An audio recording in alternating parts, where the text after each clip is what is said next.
I was working at a financial firm in New York City with a bunch of very smart people, and I had a brilliant boss I much admired. I went to my boss and told him I was going to start a company selling books on the internet. He took me on a long walk in Central Park, listened carefully to me, and finally said, "That sounds like a really good idea, but it would be an even better idea for someone who didn't already have a good job." You can have a job, or you can have a career, or you can have a calling.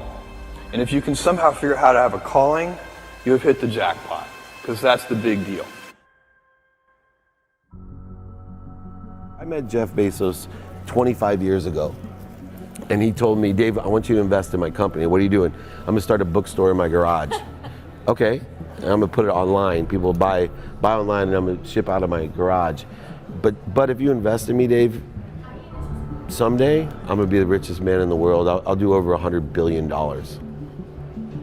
First of all, there is no such thing as $100 billion 25 years ago.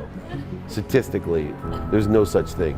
Countries didn't have 100, our national debt wasn't $100 billion. And this dude's telling me at 26 years old that he's gonna be the richest man in the world because he has a garage and the internet? That was his truth. No, but he did not know it, and neither did I. But the difference between him and I is I was laughing, scoffing, and jesting at him, and he was already applauding himself, going, at the right way, at the perfect time, I'm gonna make as much as I can as quickly. And I'm sitting there going, there's no way this is gonna be a big business. Do something you're very passionate about, and don't try to chase what is kind of the hot passion of the day. Seen in that light, it really was a difficult choice, but ultimately, I decided I had to give it a shot. I didn't think I'd regret trying and failing, and I suspected I would always be haunted by a decision to not try at all. After much consideration, I took the less safe path to follow my passion, and I'm proud of that choice. As a young boy, I had been a garage inventor. I'd invented an automatic gate closer out of cement-filled tires, a solar cooker that didn't work very well out of an umbrella and aluminum foil, baking pan alarms to entrap my siblings. I'd always wanted to be an inventor, and she wanted me to follow my passion.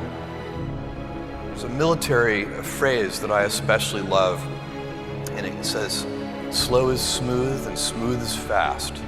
And I have seen that in every endeavor I've ever been in.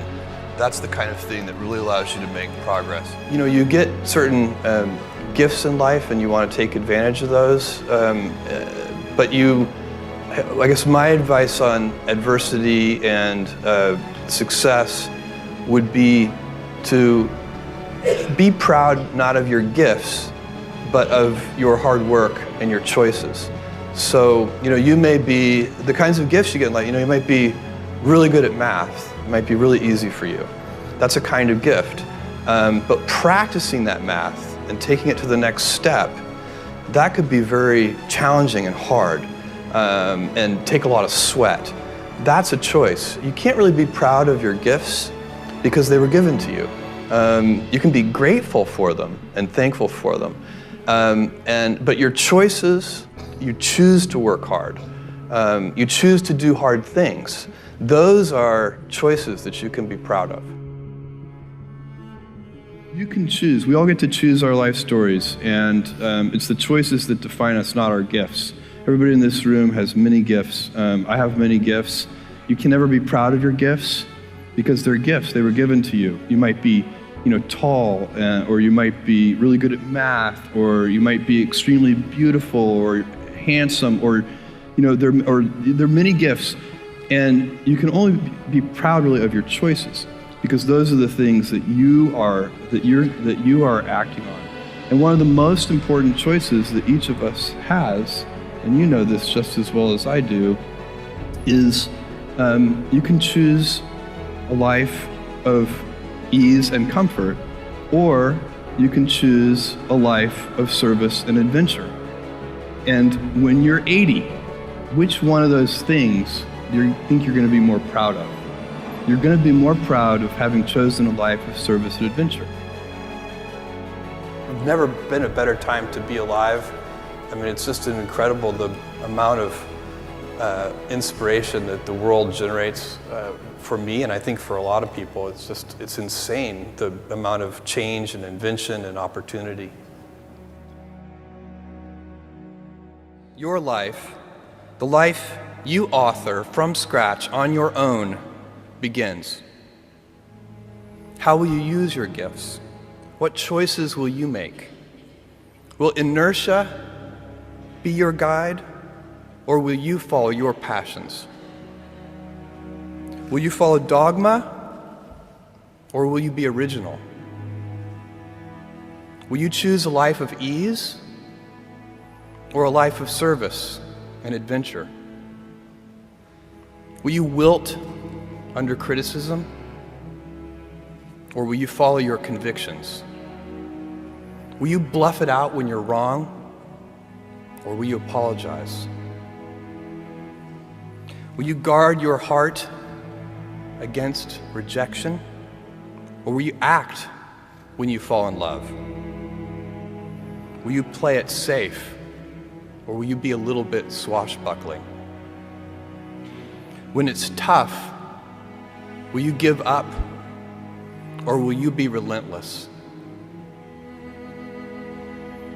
Will you be a cynic, or will you be a builder? Will you be clever at the expense of others, or will you be kind? Every time you figure out some way of providing tools and services that empower other people to deploy their creativity, you're really onto something. You know, you're very lucky if you have a career. A lot of people end up with a job. If you don't love your work, you're never going to be great at it. Jules Verne, Mark Twain, Galileo, Newton, all the curious from the ages would have wanted to be alive, most of all, right now. As a civilization, we will have so many gifts, just as you as individuals have so many individual gifts as you sit before me. How will you use these gifts? And will you take pride in your gifts or pride in your choices?